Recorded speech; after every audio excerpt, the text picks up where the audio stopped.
시청자 여러분 안녕하십니까? 채널 K 뉴스입니다.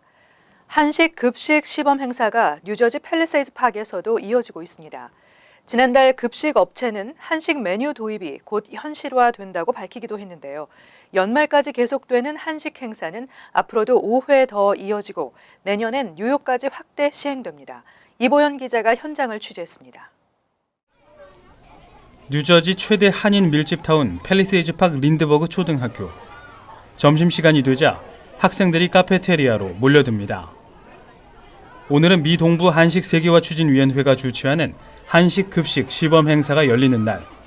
지난달 올드 태판 고등학교를 시작으로 벌써 3회째를 맞았습니다. 이번 행사에선 순두부, 유산균 김치, 불고기, 잡채, 그리고 오늘 최고 인기 메뉴인 불고기 소스 치킨까지 모두 5가지 메뉴가 제공됐습니다. 만난 음식에 집어드는 학생들의 손도 분주해집니다. 학생들이 지금 여기 88 랜드버그 초등학교인데 학생들이 한 80%가 즐기고 있고요. 계속 이어서 올해는 연말까지 앞으로 4회를 할 것입니다. 시범 행사를 찾은 이종철 펠팍 부시장은 우여곡절 끝에 한식 급식이 성사 직전 단계에 온 것에 대해 소회를 전했습니다. 그래서 아마 앞으로 뉴저지 버겐 카운티만큼은 앞으로 한식이 곳곳에 다 들어갈 것 같아요. 굉장히 아주 기쁘고 고무적인 얘기입니다. 급식 담당 업체 폼토니안 바바라 매니저는 한식 급식에 대한 좋은 반응을 전하며 한식의 정식 메뉴 채택에 대한 기대를 높였습니다. I think it's very good. I'm enjoying it myself. So, and I think the students are enjoying it as well. I think my company is trying to introduce different cuisine to our menu. 한식 급식 관련 행사는 올해 말까지 5차례 더 이어질 예정이며 내년엔 뉴욕 일원까지 확대 시행할 계획입니다. 채널 K 뉴스 이보현입니다. 뉴욕시 첫 한인 감사원장이 탄생될지 기대가 되고 있습니다. 론 킴 뉴욕주 하원 의원이 뉴욕시 감사원장 자리에 도전할 의사를 피력했습니다. 김 의원은 11일 퀸즈 금강산 식당에서 열린 뉴욕 한인 직능단체협의회 원례회에서 내년 치러지는 뉴욕시 선거에서 더 큰 캠페인에 나설 채비를 하고 있다면서 뉴욕시 감사원장 자리이든 공익옹호관 자리이든 출마 기회가 올 경우를 대비해 준비 중에 있다고 밝혔습니다. 현재로서는 감사원장 출마 가능성이 큰 상황이지만 지금부터 지지자의 목소리를 잘 섭렵해 최선의 선택을 내릴 계획을 전했습니다. 실제 내년 뉴욕시장 선거에 스캇 스트링거 감사원장의 출마가 유력해지고 있는 상황에서 감사원장 자리가 공석이 될 경우를 예비한 것입니다. 또 지난 9일 케네스 톰슨 브루클린 검사장의 갑작스런 사망으로 레티샤 제임스 공익옹호관은 이 자리를 노리고 있습니다. 이렇게 되면 공익옹호관 자리 역시 공석이 될 가능성이 커진 상태입니다. 이 같은 상황에서 김 의원은 최근 뉴욕시 선거관리위원회에 등록을 마친 상태로 알려졌습니다. 김 의원의 감사원장 도전이 성사될 경우 아시안으로는 중국계인 존 리우 전 감사원장에 이어서 2번째가 되며 공익옹호관 출마는 한인은 물론 아시안 최초가 됩니다. 한편 김 의원은 뉴욕시 선거에 도전하게 되더라도 주 하원 의원 자리는 사퇴하지 않을 예정입니다. 한인 세탁업주가 뉴욕시경을 상대로 집단 소송을 제기했습니다. 불법 방해 중지법을 악용하고 위장 수사를 벌여 심각한 영업 피해와 재산권을 침해했다는 것입니다. 맨하탄 인우드에서 런드로맷을 운영하고 있는 54살 한인 조모 씨는 지난 11일 브롱스에 거주하는 타인종 2명과 함께 뉴욕시경을 상대로 부당한 단속이나 처벌이 소상인들에게만 편중되고 있다며 맨하탄 연방지방법원에 소송을 제기했습니다.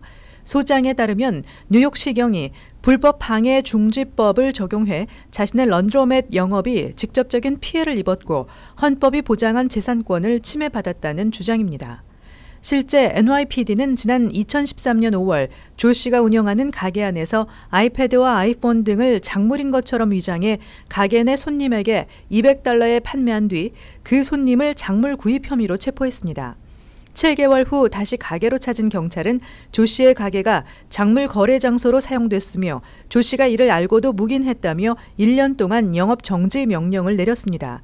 이때 경찰이 적용한 법은 불법 방해 중지법 위반입니다. 이번 소송은 버지니아에 있는 정의연구소가 조 씨와 타인종 2명을 대표해 소송을 제기했습니다.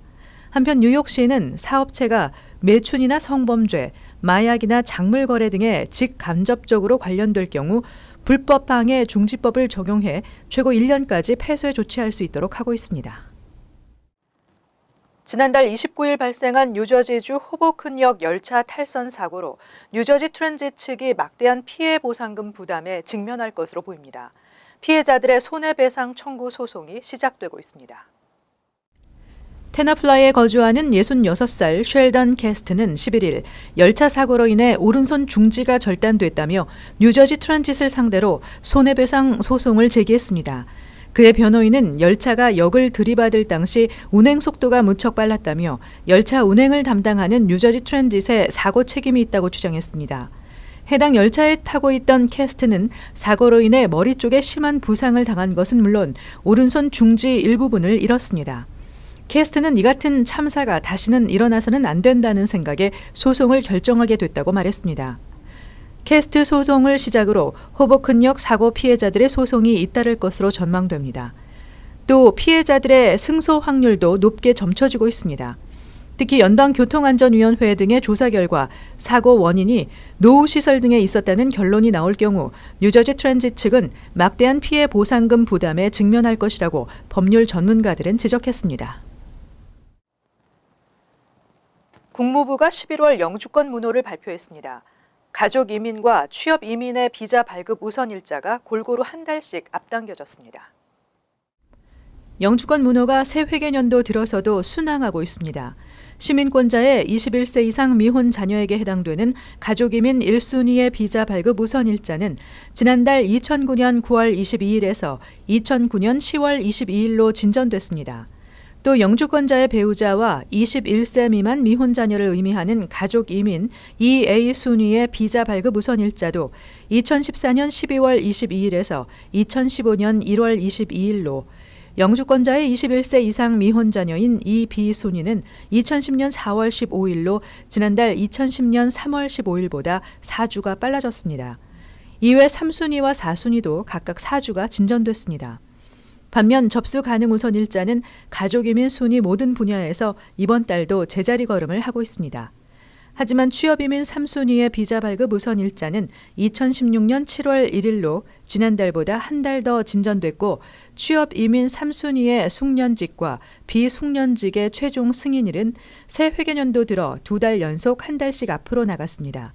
또 취업 이민에서는 3순위를 제외한 다른 순위의 비자 발급 우선 일자가 모두 오픈됐습니다. 전 세계적으로 과체중 인구가 증가하고 있으며 비만으로 인한 사망률도 높아지고 있습니다. 세계보건기구는 당류가 포함된 음료에 20%의 설탕세 과세를 권고하고 나섰습니다. 세계보건기구는 11일 음식 섭취와 비전염성 질병 예방을 위한 세제정책 보고서에서 비만 문제와 관련해 콜라와 같은 탄산음료 등 당류가 포함된 음료에 20%의 설탕세를 부과하면 소비 감소에 효과가 있는 것으로 나타났다고 밝혔습니다. 더글라스 베처 보건기구 비전염성 질병국장은 단 음료와 무가당 식품의 섭취는 전 세계적으로 비만과 당뇨의 가장 큰 원인이 된다며 설탕세가 도입되면 질병 발생과 건강관리에 드는 비용도 줄일 수 있다고 말했습니다. WHO는 당뇨 음료의 소비 감소는 무가당으로 표시된 음식과 전반적인 열량 섭취를 줄이는 것을 의미한다며 과체중, 비만, 당뇨, 충치 등도 줄일 수 있다고 말했습니다. 2014년 기준 전 세계 18살 이상 성인의 3분의 1은 과체중 상태입니다.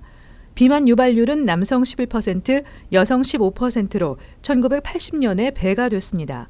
5살 이하 어린이 중에도 4,200만 명이 과체중이거나 비만이었으며 비만이 직접 원인이 돼 숨진 사람은 2012년 150만 명이었습니다.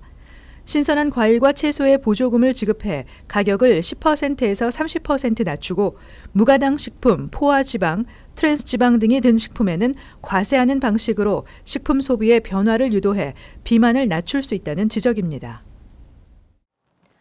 뉴욕시 명문고 브롱스 과학고등학교에서 학생들 간 1대1 싸움 대결이 횡행해온 사실이 뒤늦게 밝혀져 충격을 주고 있습니다. 브롱스 과학고등학교는 한인 학생들도 많이 다니고 있는 학교인데요. 두 학생이 싸우고 이를 응원하는 장면의 동영상에는 아시안 학생들도 등장한다고 합니다. 뉴욕 데일리 뉴스는 12일 최근 브롱스 과학고 남학생들 사이에서 벌어지고 있는 파이트 클럽 형태의 맞짱 대결을 보도했습니다. 데일리 뉴스는 학생들이 학교 인근 공터에서 1대1로 싸움을 벌여 승자를 가리는 장면이 담긴 동영상 여러 개를 입수했는데 세비지 시즌이라는 이름의 페이스북 페이지에 게재된 한 동영상은 남학생 2명이 맨손이나 복싱 글러브를 끼고 싸움을 하고 있습니다. 또 학생 주위로는 수십 명의 학생들이 응원을 하고 있습니다. 여기에는 아시안으로 보이는 학생들도 등장합니다. 2015년 당시에 11학년 아들을 두고 있던 한 부모는 아들로부터 싸움 동영상에 대한 이야기를 듣고 다음 학년도에 아들을 다른 학교로 전학시켰다며 전국에서 가장 똑똑한 아이들이 모여 있다고 알려진 브롱스 과학고 속 실제 모습을 보고 믿을 수가 없다고 전했습니다. 하지만 싸움에 참가했던 한 학생은 친구들은 이 싸움을 장난 정도로 생각하지 심각하게 받아들이지 않는다며 싸움을 하면 다른 친구들에게 쿨하게 보일 수 있다고 답했습니다. 이에 대해 뉴욕시 교육국은 이 사안에 대해 철저하게 조사하겠다고 밝혔습니다. 경찰의 불심 검문이 범죄 사고를 감소시키는 데 도움이 되지 않는 것으로 나타났습니다. 뉴욕시경이 올해 불심 검문을 대폭 줄였지만 강력 범죄율도 감소한 것으로 조사됐습니다. 뉴욕시 인권자유연합에 따르면 경찰의 불심 검문 횟수가 올 들어 2004년 이후 최저를 기록했지만 뉴욕시 강력 범죄율은 오히려 지난해에 비해 3%가 줄었습니다. 실제 지난해 상반기 11,465건이었던 불심 검문은 올해 같은 기간 33% 감소한 7,636건을 기록했습니다. 그러나 올해 강력 범죄율은 지난해 1월부터 10월과 비교할 때 살인은 2.6%, 총격 사고는 10.6% 감소했습니다. 전체적으로 지난해 같은 기간보다 평균 3%가 감소한 것입니다. 인권자유연합은 이번 조사 결과를 토대로 경찰의 불심 검문이 범죄율 감소에 도움이 되지 못한다고 결론지었습니다. 오히려 최소한의 불심 검문이 더 효율적이라는 주장을 내놨습니다. 한편 올 들어 뉴욕시 범죄율은 감소했지만 경찰을 상대로 공격하는 사건은 급증한 것으로 조사됐습니다. 또한 경찰의 총기를 사용한 체포 건수도 증가했습니다. 이어서 LA 지역 한인사회 소식입니다. LA 국제공항의 수화물 검색이 좀 더 빨라질 전망입니다. 공항 당국은 이번 주말 유나이티드 항공이 이착륙하는 7번 터미널에 새로운 수화물 검색대인 이노베이션 레인 2대가 추가로 설치될 것이라고 밝혔습니다. 이노베이션 레인은 델타 항공이 지난 여름 애틀랜타 하츠필드 국제공항에 처음 선보였던 시스템으로 최대 5명의 승객에 대한 수화물을 동시에 검색할 수 있는 것으로 알려졌습니다. 당국은 새로운 시스템 도입으로 공항 승객의 보안 검색 대기 시간을 최대 30%까지 단축시킬 수 있을 것으로 보고 있습니다. 한편 LAX는 내년까지 모두 9개의 이노베이션 레인을 추가로 설치할 계획이라고 덧붙였습니다. LA에 이어서 패사디나시도 내년부터 자전거 공유 프로그램을 시행합니다. 패사디나시 당국은 메트로와 함께 약 85만 달러의 예산을 투입해 내년 여름까지 34개의 스테이션에 400대 이상의 대여용 자전거를 마련할 계획이라고 밝혔습니다. 당국은 자전거 공유 프로그램을 2년 동안 시범 운영한 뒤 확장 시행할 방침이라고 덧붙였습니다.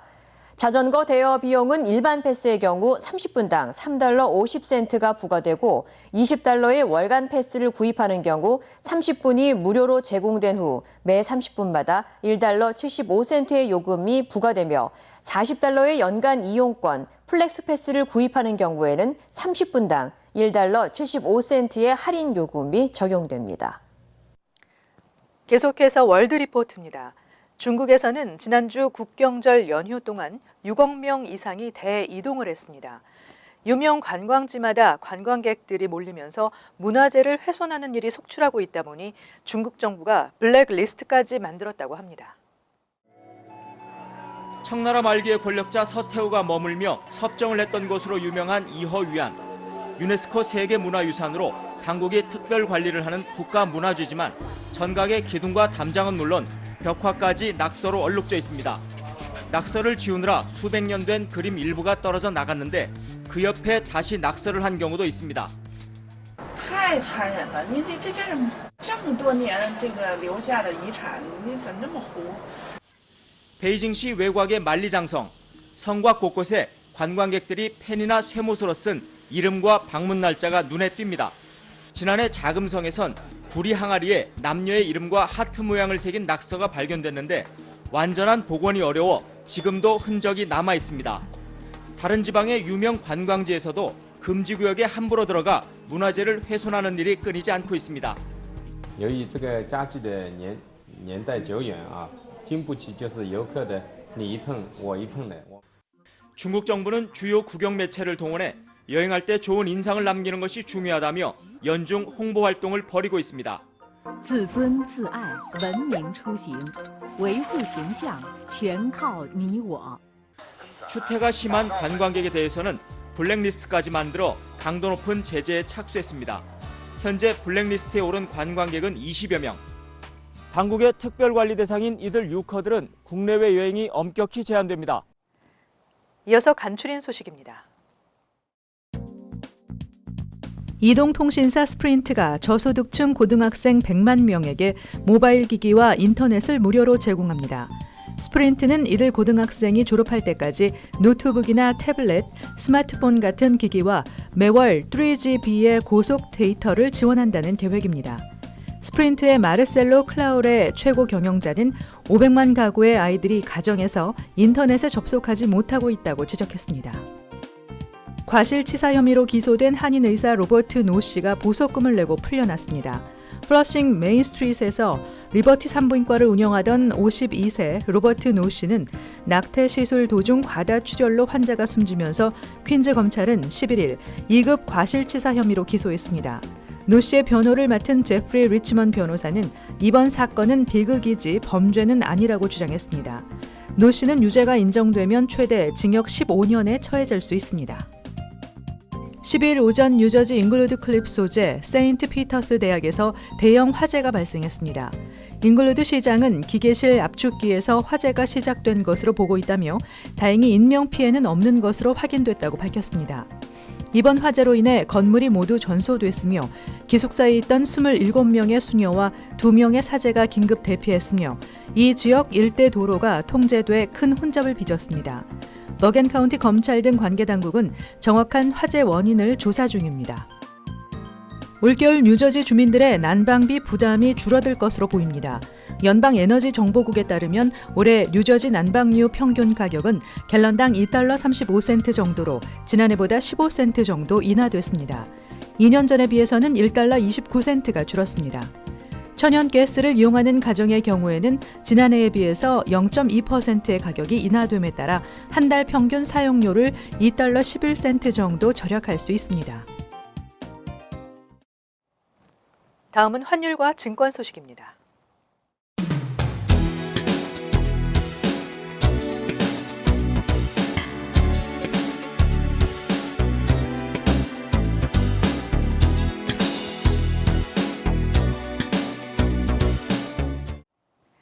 이어서 날씨입니다.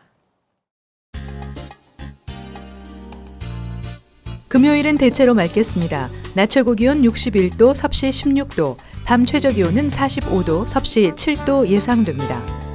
토요일도 전날과 비슷한 날씨로 대체로 맑겠으며 다소 쌀쌀하겠습니다. 일요일은 지역에 따라 흐리겠습니다. 월요일은 기온이 다소 오르면서 간간히 흐리고 한두 차례 소나기가 예상됩니다.